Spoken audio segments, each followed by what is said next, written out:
Thank you so much, James, for a really interesting presentation. And I have a lot to share and respond to, but I think I'm going to try and focus on the key things.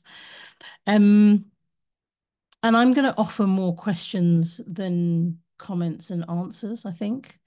So firstly, James, you speak about religion and conflict. Why not religion and peace?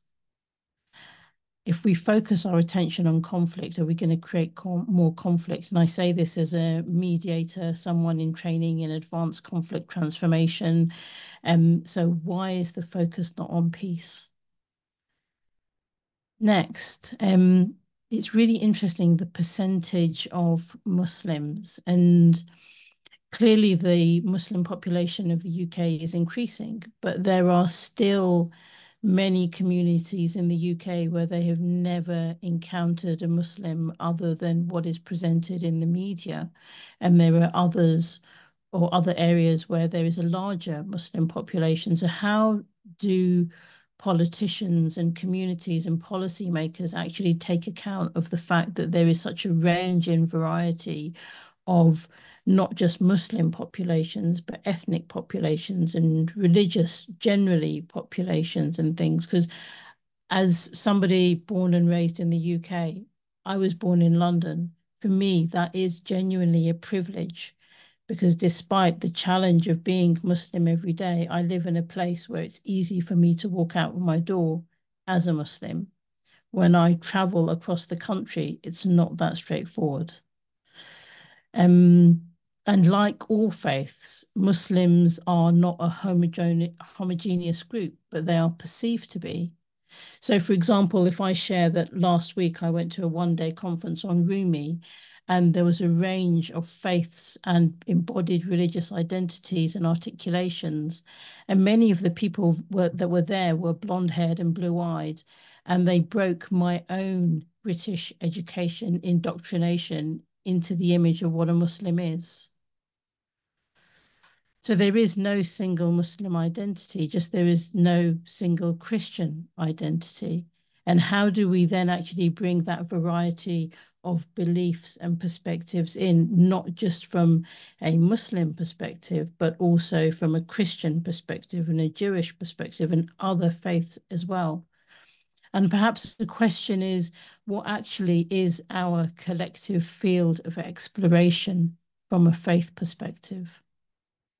And I think beyond hospitality, I I wonder if we're focusing on integration, but assumptions are being brought in. And I would like to ask, what are the assumptions and the ideas that British or ethnic British and or Christian people have about people who are different to them? And whilst you're correct in describing who are the leaders within our country, many of the key policymakers still are of the kind of Oxbridge private educated system. And I think until some of that changes, then the policy towards people who are not of the kind of stereotypical homogeneous British Christian person, it's going to be very hard to shift that. Um, James, you spoke about Black Christians, and I wonder, do they feel British?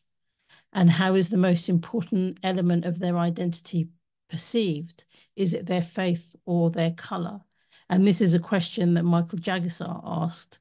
Is he perceived as being Black or being Christian?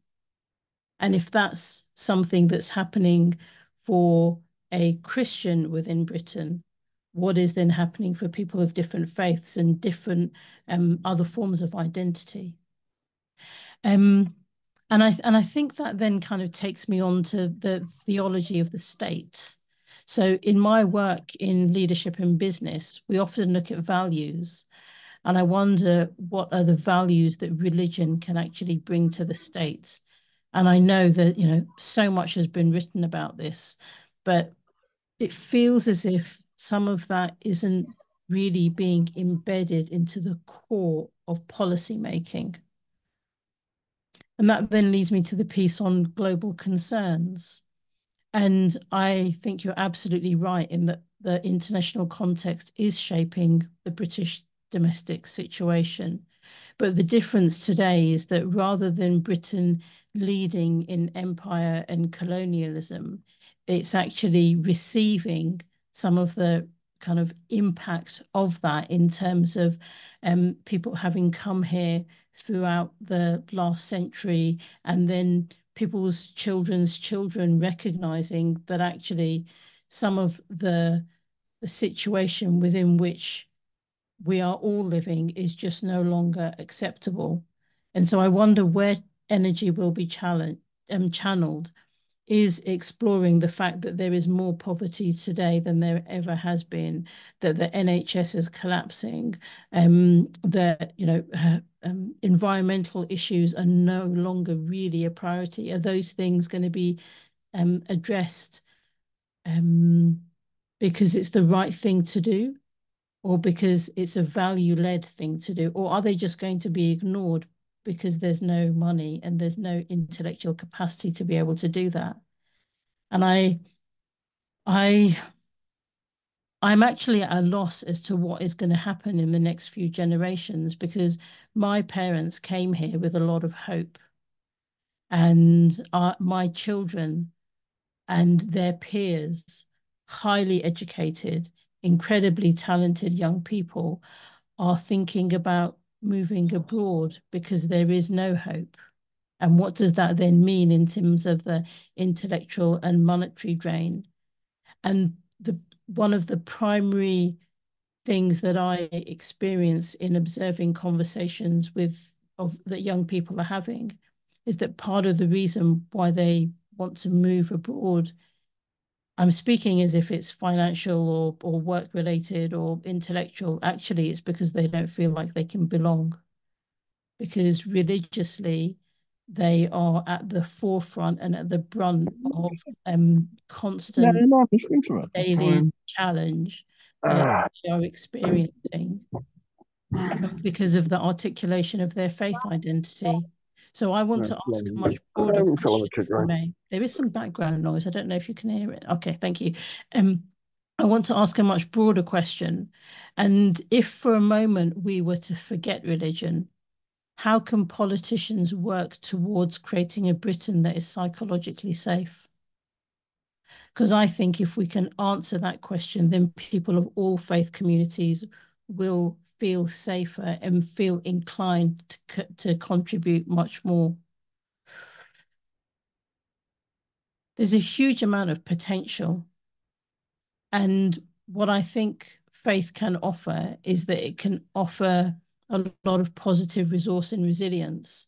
But I don't think that that should be used as an excuse for not dealing with some of the challenging things that the next government is going to face. And there is another piece that comes in as well in terms of, I think, where does spirituality fit into all of this? And is there a disconnect between spirituality and religion? And how can we bring people who've got a shared energy in terms of creating meaning in life and making purpose and value, and bring them together regardless of faith background or no faith background? Zaida, we need to probably, And, and I think what if that's okay? one more thing to say. Okay, I that's think fine. Sure. for the future of faith in the UK, I think we do need a theology of belonging.